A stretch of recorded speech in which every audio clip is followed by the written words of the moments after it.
안녕하세요. 반갑습니다. 윤청우 목사입니다. 오늘은 시편 12편 말씀을 같이 나누도록 하겠습니다. 여호와여 도우소서. 경건한 자가 끊어지며 충실한 자가 인생 중에 없어지도소이다. 여호와 하나님의 직접적인 개입을 원하고 있는 것이죠. 언제 그랬습니까? 이제 이제 구약에 예언된 그 메시아가 오기를 이스라엘 모든 민족들이 기대하며 바랐던 것이죠. 경건한 자가 끊어지며 충실한 자가 인생 중에 없어집니다. 충실한 자가 누구입니까? 충실한 자란 그 믿음을 지킴으로, 우리 주님과의 그 신실한 그 믿음을 지킴으로 어떤 신앙의 길을 걸어가고자 하는 그 사람이 갈수록 없어진다는 것이죠. 왜 그러겠습니까? 그 광야에서 이스라엘 민족들이 저질렀던 큰 죄 중에 하나가 무엇이었습니까? 정말 이스라엘 민족들을 그 압박에서 구원해 주신 그 하나님을 보지 못한 그 민족들이 결국에는 광야에서 황금 송아지를 만들어서 저가 우리를 이끌어낸 그 하나님이다라는 것이죠. 결국 이 사람의 죄된 본성이 눈앞에 하나님을 보고 싶고자 하는 그런 마음이, 죄된 속성이 있다 할 것입니다. 그래서 경건한 자와 충실한 자가 갈수록 사라지게 된다는 것이죠. 그래서 예수님께서 이 땅에 사람의 형상을 입고 하나님의 실존을 우리에게 보여주고 있는지 모르겠습니다. 저희가 이웃에게 각기 거짓을 말하며 아첨하는 입술과 두 마음을 말하는도다. 그렇죠? 이 이웃에게 무엇을 이야기합니까? 거짓을 이야기합니다. 예수님이 오셨을 당시에도 이스라엘 민족 내에서 두 파가 가려져 버렸죠. 두 파가 나뉘어져 버렸죠. 그래서 한 파는 이 종교 지도자들이 예수님에 대적합니다. 율법으로 대적하고 있는 것이죠. 한 부류는 누구입니까? 어린아이와 같은 그런 예수님을 따르는 그 소수의 사람들이 있는 것이죠. 그래서 계속해서 그들의 혀로는 거짓을 이야기합니다. 예수님이 메시아가 아니다라는 것이죠. 또 그 마음에 두 마음을 가지고 있습니다. 무엇입니까? 그 절대적인 권력을 가지고 탄탄한 그 반석 위에 세웠던 이제 그 권세를 이제 누구에게 뺏기게 됐습니까? 예수님께 뺏기게 됐던 것이죠. 정말 허다한 무리들이 예수님의 그런 어떤 권능과 능력에 따라서 이제 따라가는 것들, 많은 사람들이 따라가는 모습들을 보고 시기하고 질투했던 것들을 우리가 알 수 있는 것이죠. 그래서 3절에 여호와께서 모든 아첨하는 입술과 자랑하는 혀를 끊어버리시겠다라는 것이죠. 즉 끊어버리겠다라는 것은 그들을 심판하시겠다라는 것이죠. 누가 심판해버립니까? 예수님께서 심판해버린 것이죠. 그 심판했다라는 것은 이제는 그들에게는 율법의 제사 제도로는 죄사함을 받을 수 없기 때문에 이제는 오직 예수님의 이름으로만 구원을 받을 수 있기 때문에 그들에게는 심판이 임하고 말았던 것이죠. 그들의 자랑하는 게 무엇이었습니까? 율법에 대한 절대적인 신뢰와 율법에 대한 절대적인 확신이죠. 율법에 대한 자랑이죠. 하나님께서 직접적으로 간섭하셔서 죄사함 받을 수 있는 그런 율법을 주셨다라는 것이죠. 그 계명으로 직접 써주신 그 십계명과 그 돌계명 직접 가지고 있었고, 하나님께서 직접 모세를 통하여서 주셨던 그 율법을 주신 것에 대한 확신과 자랑이었던 것이죠. 저희가 말하기를 우리의 혀로 이길지라 우리 입술은 우리 것이니 우리를 주관할 자 누구리요 함이로다. 그렇죠? 그들의 확신이죠. 그들의 입술로 그들의 율법을, 그들의 복음을 선포하고 있는 것이죠.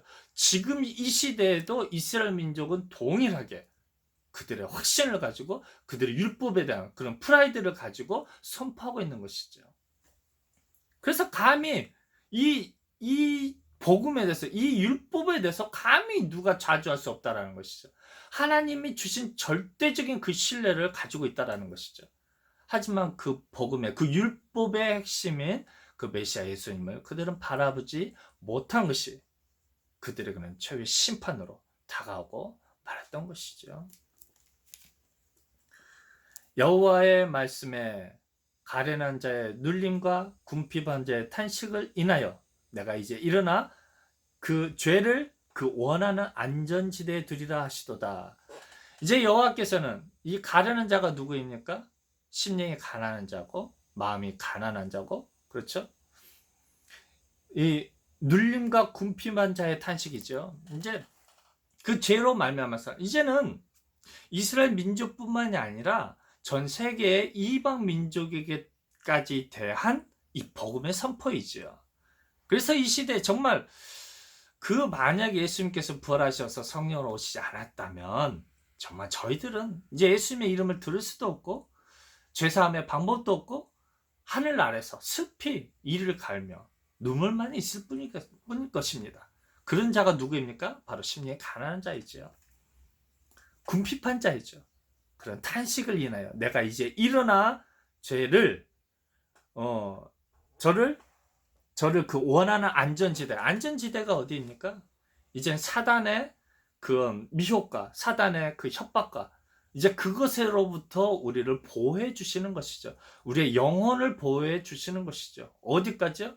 하나님 나라 가는 그 날까지 우리의 방패가 되어 주시고 우리의 산석이 되어 주시고 우리가 걸려 넘어지지 않는 그런 지혜와 명철을 주시는 것이죠. 여호와의 말씀은 순결합니다. 그렇죠? 왜 순결하다 표현합니까? 순결하다라는 것은 우리들의 영혼을 죄로 말미암아 죽을 수밖에 없는 우리 영혼을 순결하게 해주는 것이죠. 하얗게 해주시는 것이죠. 죄 없다 선포해 주시는 것이죠. 흙 도가니에 7번 단련한 은 같도다라는 것이죠. 이거 완전하다라는 것이죠. 완벽하다라는 것이죠. 거룩하다는 것이죠. 흠이 없다라는 것이죠. 그게 무엇입니까? 여호와의 말씀이죠. 예수님께서 선포하신 죄사함의 방법이죠. 이제 예수님의 이름을 부르고 입으로 선포하고 입으로 고백하고 이제 마음으로 예수님을 신하여서 이제 성령으로 역사하시는 그분을 우리 마음속에 모셨을 때 우리가 완전한 깨끗한 순결한 그런 죄사함을 받을 수가 있는 것이죠. 여호와여 저희를 지키사 이 세대로부터 영영토록 보존하시리이다. 비루함이 인생 중에 높아지는 때에, 비루함이란 것이 무엇입니까? 연약한 자이죠. 가난한 자이죠. 죄로 인해서 죽을 수밖에 없는 그 신령들이죠. 이제 인생 중에 높아집니다. 죽음의 지하 감옥에 갇혀서 죽을 수밖에 없던 우리 영혼들, 우리 인생들을 이제 하나님의 자녀이다라는 것이죠. 하나님의 백성이다라는 것으로 신분을 수직 상승시켜 주시는 것이죠. 그래서 인생 중에 높아지는 때 악인이 첫째 횡행하는 터다. 그렇죠? 이 때가 언제입니까? 이 세대는 예수님께서 오셨을 그 세대를 가르치고 있는 것이죠. 왜냐하면 이 시편도 결국은 이 다윗을 통해서 예언하고 있는 것이죠. 다윗이 누구입니까? 선지자여 오실 메시아에 대한 예표적인 인물이기 때문이죠. 그래서 예수님 오실 당시 어떻게 됩니까? 이제 많은 종교 지도자들과 바리새인과 서기관들 또한 그 예수님을 따랐던 많은 무리들이 결국에는 예수님을 저를 십자가에 못 박혀 죽여버리고 말았던 것이죠. 그 이후에도 부활하신 이후에도 사도 바울이 정말 사울이었을 때 어떻게 됩니까? 좀 예수님 따르는 그 사람들을 내가 죽이기 전에는 먹는 것도 마시는 것도 끊어버리겠다라는 것이죠. 그래서 저체 행하는 도다라는 것이죠. 우리 주님께서는 우리들의 이 비루함과 나약함과 이 가난한 상태에 우리를 두시지 아니하시고 지금 이 시대에 저와 여러분들을 생각하시면서까지 하나님께서는 하늘 보호자를 버리고 이 땅에 오셔서 이제는 죄사함을 받는 그런 방식을 완전히 혁신시켜 주신 것이죠.